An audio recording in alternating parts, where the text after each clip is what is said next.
अस्सलाम वालेकुम नाज़रीन, मैं हूं फैज़ान। लाइव व्यूअर्स, बात करेंगे पाकिस्तान की इस वक्त की जो करंट सूरत हाल है उस हवाले से कि बुनियादी तौर पर प्राइम मिनिस्टर इमरान खान ने, साबिक़ वज़ीर आज़म ने बुनियादी तौर पर अल्टीमेटम जो बुनियादी तौर पर हुकूमत को दिया 6 रोज़ का, और साथ ही साथ जो अपना लॉन्ग मार्च था उसको 6 रोज़ के लिए मुलतवी कर दिया। और इस चीज़ के साथ नथी कर दिया कि अगर उनके मुतालबा जो कि इंतखाबात के हवाले से, असम्बली को डिज़ोल्व करने के हवाले से है, अगर ये तस्लीम नहीं किए जाते तो वो 6 रोज़ के बाद जो है वो दोबारा से वापस आएंगे। तो ये एक ऐसा बुनियादी पर उनकी तरफ से अमल किया गया जो बुनियादी तौर पर यह सवाल खड़ा करता है कि उन्होंने बुनियादी तौर पर इतनी बड़ी स्ट्रगल करके या 33-34 जलसे करके बुनियादी तौर पर उसके बाद लॉन्ग मार्च का आगाज़ किया और कितनी हडल्स को बुनियादी पर वो तय करते हुए इस्लामाबाद के अंदर पहुंचे। लेकिन बुनियादी तौर पर बाद में उन्होंने जाके जो है अब जो जलसा था, या लॉन्ग मार्च था, उसको मुलतवी कर दिया। इसके पीछे क्या वजूहात बुनियादी तौर पर हो सकती हैं, तो उससे पहले भी बात कर लेंगे पाकिस्तान की सियासत में। हमने देखा कि कल बुनियादी पर सारा दिन क्या होता रहा, उसके बाद हमने देखा कि मुल्क के अंदर किस तरह से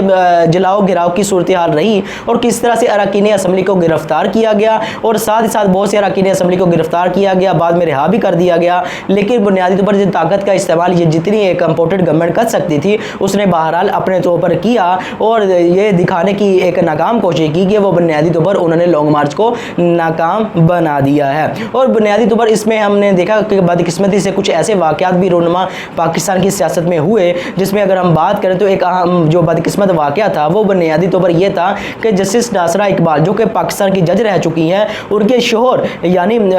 डॉक्टर जावेद इकबाल जो पाकिस्तान के सुप्रीम कोर्ट के जज रह चुके हैं, वो और ये दो जो जावेद इकबाल हैं वो बुनियादी तौर पर डॉक्टर अल्लामा मोहम्मद इकबाल के बेटे हैं। तो और साथ ही साथ जो इनकी जोजा है वो उनकी जो है अल्लामा इकबाल की बहू हैं। तो पाकिस्तान में इन ऐसे लोगों के साथ जो कि एक पढ़े लिखे फैमिली से ताल्लुक़ रखते हैं, उनके साथ इस तरह का बेईमाना तशद्दुद या बुनियादी तौर पर एक ऐसा रवैया अपनाया जाना दरहकीकत इस हुकूमत की जो है वो इमेज जो हो सकती है उसको वाज़ेह तौर पर वाज़ेह करता है। लेकिन बुनियादी तौर पर इन्होंने ये सारा जो अमल किया है वो किस कीमत पर किया है व्यूअर्स, वो इस कीमत पर किया है कि इन्होंने बुनियादी तौर पर एक कांस्टेबल सबसे पहले उसकी शहादत हुई है, उसके बाद जो है 2 कारकुनान जो है वो PTI के शहीद हुए हैं और 3 के करीब जो है वो कराची के अंदर ऐसी खबरें हैं कि बुनियादी तौर पर शहीद हुए हैं। तो टोटल 6 के करीब जो है वो एक तरह से जो पब्लिक है वो बुनियादी पर शहीद हुई है या मार दी गई है या कत्ल कर दी गई है। उस कीमत पर ये हुकूमत जो है वो अपना सो कॉल्ड तरीके से जो है एक जलसे को नाकाम करने में एक सो कॉल्ड तरीके से जो है वो कामयाब हुई है, जिसका ये दावा भी बुनियादी पर करते साफ तौर पर दिखाई देते हैं। लेकिन इमरान खान साहब के इस फैसले के हवाले से भी उस बात करें जो कि एक अहम सवाल है कि इमरान खान जो है इतनी हडल्स बर्दाश्त करके यहाँ पर पहुँचे कि बुनियादी तौर पर पंजाब के जो आवाम थी या पब्लिक थी उनको तो बुनियादी तौर पर सड़कों से बुनियादी तौर पर एक तरह से उनकी तादाद बहुत कम तादाद में वो इस्लामाबाद के अंदर पहुंच सके, कि नहीं तो रास्ते में उन्हें मुंतशिर कर दिया गया, चाहे वो फैसलाबाद के अंदर हो, चाहे वो गुजरावाला के अंदर हो, चाहे लाहौर के अंदर हो, चाहे वो मुल्तान या कराची सिंध के अंदर हो। तो बुनियादी तौर पर एक ताकत के जोर से उसको तोड़ दिया गया। तो इमरान खान इतनी हडल्स बर्दाश्त करके वहां पर पहुंचे और इन्होंने अगर 6 दिन का अल्टीमेटम ही देना था तो बुनियादी तौर पर वो 6 दिन वहां पर बैठते और अल्टीमेटम उसी तक जो है वो रखते। लेकिन बुनियादी तौर पर उन्होंने क्या किया कि जो लॉन्ग मार्च था उसे मुलतवी किया और 6 दिन का जो अल्टीमेटम दिया। तो सवाल ये पैदा होता था कि अगर वो चाहते कि अल्टीमेटम ही देना था, इंतखाबात के हवाले से अल्टीमेटम ही देना था और चाहना था कि हुकूमत जो है वो असम्बली को डिज़ोल्व करे, तो इमरान खान ये जो इकदाम है वो वहाँ पर भी बैठ कर सकते थे। तो उन्होंने ये वहाँ पर बैठ कर क्यों नहीं किया? तो व्यूअर्स, इसकी सबसे पहले 2 वजूहत है जो आपको जान लेनी चाहिए। एक तो नंबर ये है कि जो मौजूदा हुकूमत है उन्होंने पूरा फैसला कर लिया था इमरान खान के खिलाफ जो है बुनियादी पर फौज को इस्तेमाल किया जाएगा। और फौज को किस तरीके से इस्तेमाल किया जाएगा कि हो सकता है कि इमरान खान को जो है गिरफ्तार किया जाएगा। इनका पूरा प्लान था, क्योंकि हमने देखा कि पंजाब के अंदर पूरा कल का रोज़ जिस तरीके से इन्होंने रियासत की जो ताकत थी उसको इस्तेमाल किया और रेंजर्स को भी शेलिंग के लिए इस्तेमाल किया गया और रेंजर्स के बाद फौज ही का नंबर आना बनता है। और जिसके हवाले से जो इंटीरियर मिनिस्टर है उन्होंने एक मरासला जो एक एलामिया था वो भी जारी किया, जिसमें कहा गया कि आइन का जो आर्टिकल 245 है या आर्टिकल 245 है, अपने इख्तियारात को इस्तेमाल करते हुए रियासत ने फौज को रेड जोन पर तैनात कर दिया है। तो रेड जोन से ज़्यादा दूर डी चौक नहीं था। तो इस हुकूमत ने कहा कि बुनियादी तौर पर डी चौक में आने के लिए सुप्रीम कोर्ट ने एक तरह से उनको कहा था कि वो जो इमरान खान है या उनका जो लॉन्ग मार्च है वो डी चौक में नहीं उनका जलसा होने दिया जाएगा, उनको एक अलग से मुख्तस जगह दी जाएगी। तो वो वहाँ पर पहुँचे, इसलिए उन्होंने उस फैसले को इमरान खान के खिलाफ इस्तेमाल करना था और उसको इस्तेमाल करते करते हुए इमरान खान को किसी ना किसी तरीके से फौज को इस्तेमाल करते हुए गिरफ्तार करना था, क्योंकि वो पुलिस को और रेंजर्स को तो इस्तेमाल कर चुके थे। तो ये एक स्ट्रैटेजी थी जो इमरान खान ने अपनाई इस सारी सूरत हाल में, जिसका वो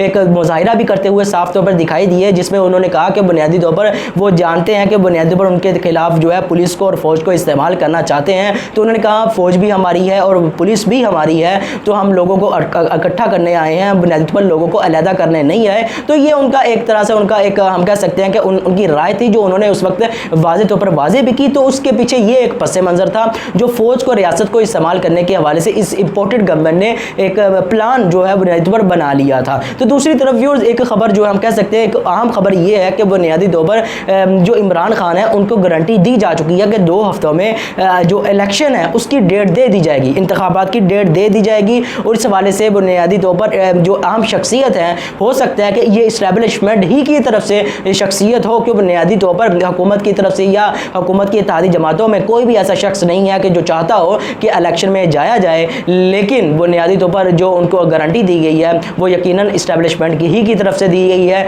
कि बुनियादी 2 हफ्तों में बुनियादी तौर पर जो इंतखाबात है उसका ऐलान कर दिया जाएगा। इसलिए इमरान खान साहब ने बुनियादी तौर पर 1 हफ्ते की हम कह सकते हैं कि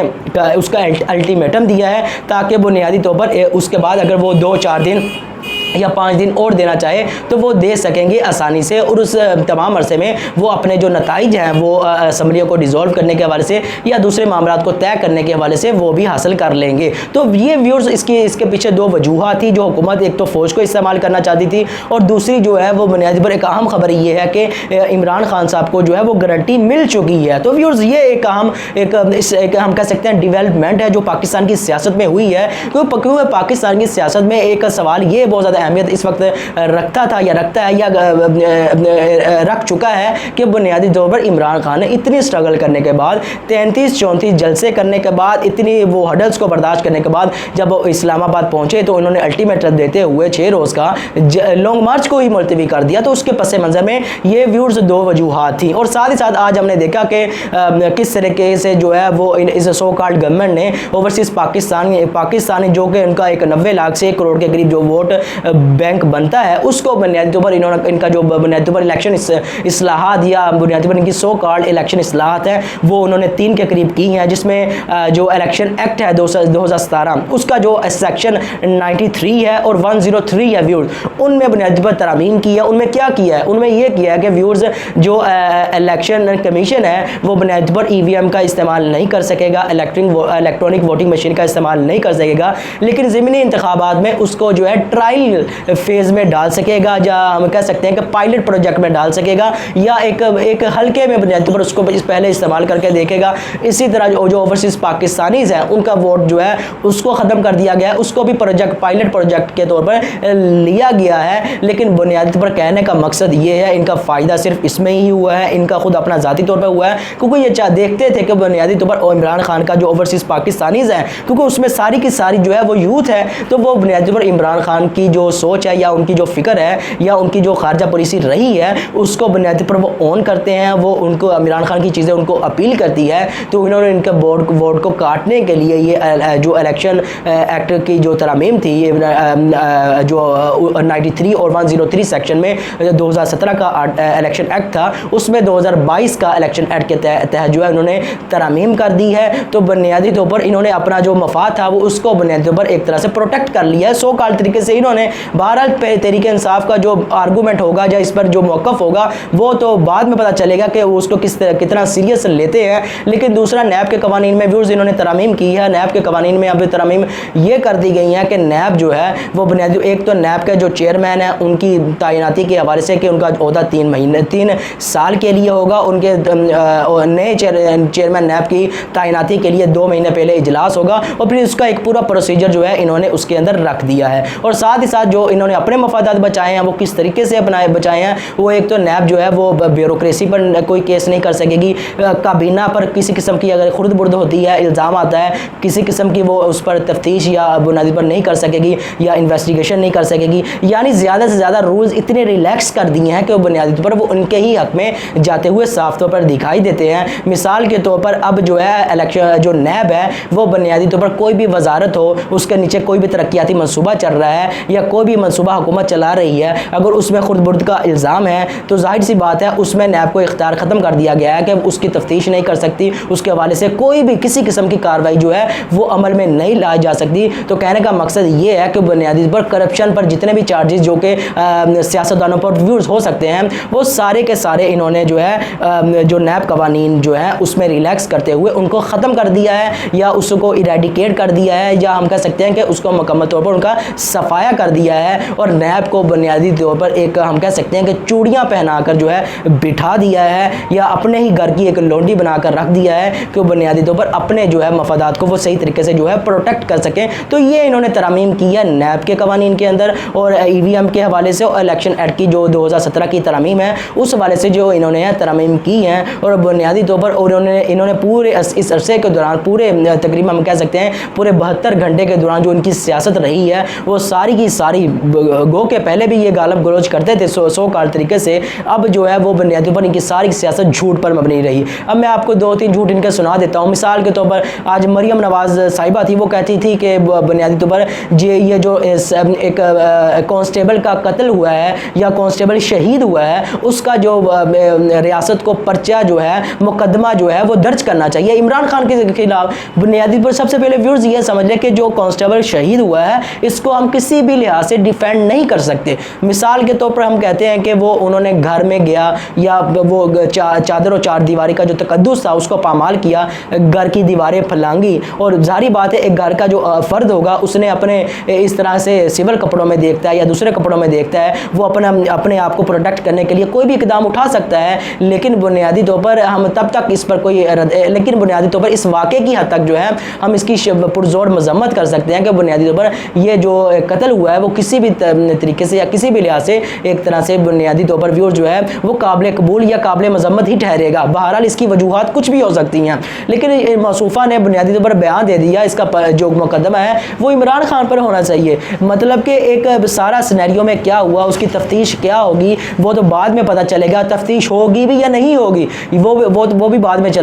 पता चलेगा। और मौसूफ़ा ने कह दिया इसका पर्चा या मुकदमा इमरान खान पर होना चाहिए। तो इनसे सवाल बनता है कि मॉडल टाउन 2014 जून के अंदर 11 घंटे का जो ऑपरेशन इनकी हुकूमत पंजाब के अंदर शहबाज शरीफ के वज़ारत आला के दौरान और वज़ीर कानून राना सनाउल्लाह की दौरान ये सारा पूरा उनका 11 घंटे का जो ऑपरेशन किया गया, जिनमें 14 के करीब इनके बताने के नज़दीक जो है इनकी हुकूमत के बताने के नज़दीक 14 के करीब जो है वो बंदे शहीद कर दिए गए। जो हामला औरतें थीं उनके पेटों पर गोलियां मारी गई और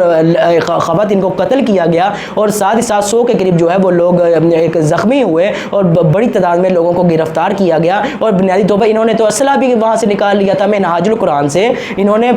जो उनके दफातर थे वहाँ से असला भी निकाल लिया था और वहाँ पर राना सनाउल्लाह ही थे। तो कहने का मकसद ये है सबसे पहले वो मुकदमा जो 14 अफराद का है, जो कि इनके बताने में 14 अफराद है, हालांकि जो पाकिस्तान अवामी तहरीक है या तारुल कादरी की जमात है उनका कहना है कि इस तादाद इससे ज़्यादा थी मरने वालों की या शहीद होने वालों थी। तो कहने का मकसद ये है कि इनकी गवर्नमेंट के दौरान जब 14 के बंदे इनकी गवर्नमेंट ने दिन दिहाड़े 11 घंटे के ऑपरेशन के दौरान जो है वो कत्ल किए, जो कि सारी मीडिया के, सारी कौम के, सारी दुनिया के सामने हुआ, उसका पर्चा या उसका मुकदमा किस पर दर्ज होगा? जाहिर सी बात है उसका पर्चा या मुकदमा वो एक साफ या रोज़े रोशन की तरह या एक मुकदमा था, एक मामला था, उसका मुकदमा या पर्चा राना सनाउल्लाह पर और शहबाज शरीफ पर ही होगा। उस ज़माने में ये मौसूफ कहते रहे अगर हमारी इसमें जिम्मेदारी आती है तो बुनियादी तौर पर हम जो है मैं अपनी वजारत आला से इस्तीफ़ा दे दूंगा। मतलब कि वो ड्रामेबाजियाँ जो शोबाजियाँ इनके अंदर मौजूद हैं उसको बुनियादी पर वो लोगों की लाशों पर भी उस वक्त सियासत करते हुए साफ तौर पर दिखाई दे रहे थे। और आज ही मौसूफ़ा ने यह बयान दे दिया कि इमरान खान के खिलाफ मुकदमा दर्ज होना चाहिए। तो मौसूफ़ा सबसे पहले आपको यह जवाब देना चाहिए कि जो 14 लोगों का कत्ल किया था उसका पर्चा कौन काटेगा, उसका मुकदमा आज तक कौन देगा। और तारुल कादरी जो है वो इमरान खान के साथ उन्होंने इसलिए शिकवा भी किया था कि बुनियादी तौर पर आपने जो मॉडल टाउन का केस का फैसला नहीं चलाया, इसलिए मैं आपके साथ जो है वो इस तहरीक में शामिल नहीं होगा। तो इमरान खान ने भी अपने एक इंटरव्यू में उसका एक सरसरी सा जवाब दिया था कि मैं किस तरह से इस मामले को चलाता, मैंने तो पूरा अदालतों अदालतों पर एक तरह से हमने इसको केस को लेकर गए, लेकिन अदालतें इस मुकदमे को चला ही नहीं रही थी। तो बुनियादी तौर पर यह मुस्तफ़ा का एक झूठ था जो आज इन्होंने बोला, और ये वही झूठ था जैसे इन्होंने कहा था कि मेरी लंदन में तो क्या पाकिस्तान में भी कोई जायदाद या कोई प्रॉपर्टी व्यूज नहीं है। उसके बाद हमने देखा कि लंदन के मैफेयर जो 4 के करीब जो करोड़ों डॉलर के जो प्रॉपर्टीज़ हैं वो मुस्तफ़ा के सामने नाम से जो है वो निकल आई, और आज तक जो है वो कतरी खत भी ले आई, उसके बाद कैबली वो भी ले आई, फ़ॉन्ट भी ले आई। उसके बाद हमने देखा कि किसी किस्म का जो है वो मामला नहीं निकला, सच साबित नहीं हो सका, और इनके वो जो जायदादें थी वो इनके नाम में निकल आई, और मुस्तफ़ा जो है वो बुनियादी पर 7 साल के लिए नाअहल हैं, और किसी काउंसलर का आज तक इलेक्शन भी नहीं जीता, लेकिन इनको इतनी ज़्यादा मीडिया के अंदर कवरेज दी जाती है, अहमियत दी जाती है, और बुनियादी तौर पर एक नाअहल औरत को जो है बुनियादी तौर पर पार्टी का जो मुस्लिम लीग नून है उनकी जमात का नाइब सदर भी बना रखा है। तो व्यूअर्स, ये पाकिस्तान की सियासत का या इनकी सो कॉल्ड जमहूरियत, जो जमहूरी बच्चा लेकर ये सुबह शाम फिरते हैं, उसकी एक वाज़ेह तौर पर मिसाल है। और दूसरा सबसे बड़ा जो झूठ है वो किसने बोला है व्यूअर, वो पाकिस्तान के मौजूदा वज़ीर आज़म शहबाज शरीफ साहब ने बोला है। ये वही शहबाज शरीफ है जो बुनियादी पर मॉडल टाउन के अंदर एक मरकज़ी मुबैना तौर पर मुजरिम की हैसियत रखते हैं कि इनकी हुकूमत थी, जिस हुकूमत में जिस सरबराह हुकूमत के अरसे के दौरान ये सारे वाक़यात होते हैं या हुए हैं मॉडल टाउन के, वही उसका जिम्मेदार होता है। अब असम्बली के फ्लोर ऑफ द हाउस पर खड़े होकर मसूफ ने कहा किसी किस्म की चादर और चार दीवारी का तकद्दुस जो है पामाल नहीं किया गया, और किसी किस्म का लोगों को गिरफ्तार नहीं किया गया। मतलब कि इससे बड़ा झूठ क्या हो सकता है कि फ्लोर ऑफ द हाउस पे खड़े होकर पाकिस्तान का वज़ीर आज़म कितना बड़ा झूठ बोल रहा है और कह रहा है कि किसी किस्म की दीवारें नहीं फैलांगी गई, लोगों को गिरफ्तार नहीं किया गया। हालांकि सोशल मीडिया इस चीज़ से भरा पड़ा है। अगर ये वाक़या नहीं हुआ तो आपका जो पुलिस कांस्टेबल था जो कि एक निहत्ता, एक बुनियादी पर एक हम कह सकते हैं एक बेचारा, वो बुनियादी तौर पर एक हम कह सकते हैं कि बेकसूर अंदाज से वो शहीद कर दिया गया। वो किसकी दीवार फलांग रहा था, वो किस मेजर के घर में जो है वो गया था, या किस मेजर के घर में जो है वो बुनियादी पर धमकी आपकी पंजाब पुलिस देने जा रही थी या ताकत का इस्तेमाल करते हुए देने जा रही थी। तो इस तरह के व्यूअर्स ये झूठ बोल रहे हैं, और इसी तरह की झूठी सियासत इन्होंने इमरान खान के इस सारे धरने के दौरान भी इस्तेमाल की। इनकी तरफ से ये झूठ फैलाया गया कि इमरान खान के साथ जो है वो मुआहिदा हो गया है। तो ये सारा का सारा झूठ था। मकसद सारा ये था कि बुनियादी एक तरफ तो ताकत का इस्तेमाल किया जा सके ताकि जो लॉन्ग मार्च है उसको ख़त्म किया जा सके, या बुनियादी तौर पर उसके जो है ख़तरात इस हुकूमत के लिए हो सकते हैं उसको मिनिमाइज़ किया जा सके। ये इन्फॉर्मेशन हम कह सकते हैं कि एक प्रोपोगेंडा था जो किया था, और दूसरी तरफ पुलिस की ताकत से जो है वो बुनियादी पर यह सब कुछ किया जा रहा था। अब मौसूफ ने फ्लोर ऑफ द हाउस पे यह भी कहा है कि हम मुज़ाकरात करने के लिए तैयार हैं। तो मौसूफ यानी वो जो खबर है कि इमरान खान को एक दे दिया गया है, गारंटी दे दी गई है एक अहम शख्सियत की तरफ से, गो के जो उनको पहले गारंटियाँ आ रही थी वो एक तरह से इमरान खान कच्चा पक्का जो काम था उनकी नज़र में था। अब एक ऐसी शख्सियत की तरफ से गारंटी आई है जिसका इमरान खान ने कहा था कि अगर वो गारंटी देते हैं तो मैं जो अपना जो लॉन्ग मार्च है उसको मुलतवी कर दूंगा। इसी तरह जो शहबाज शरीफ साहब हैं सो कॉल्ड वज़ीर आज़म पाकिस्तान के, उन्होंने भी फ्लोर ऑफ द हाउस पे कहा है कि हम मुज़ाकरात के लिए तैयार हैं। तो आने वाले 2 हफ्तों में पाकिस्तान की सियासत में बहुत बड़ी तब्दीलियाँ आएंगी, तो मुल्क जो है वो इंतखाबात की तरफ जो है जाता हुआ साफ तौर पर दिखाई देगा व्यूअर्स। लेकिन कहने का मकसद ये है कि आज डॉलर जो है वो 203 पर या 2 पर पहुँच चुका है बुनियादी तौर पर, और साथ ही साथ IMF के साथ इस मौजूदा हुकूमत के जो मुज़ाकरात है वो बिल्कुल नाकाम हो गए हैं, और बुनियादी पर ना सिर्फ नाकाम हुए हैं, IMF ने कहा है कि बुनियादी पर जब तक आप कीमतें नहीं बढ़ाते हम आपको $1 अरब की जो किस्त है वो जारी नहीं कर सकते, जिसके नतीजे में पाकिस्तान की जो रुपया है या पाकिस्तान का जो एक तरह से पाकिस्तान की जो करेंसी है उसमें गिरावट आ गई है। तो जाहिर सी बात है पाकिस्तान में इतनी महंगाई है इस वक्त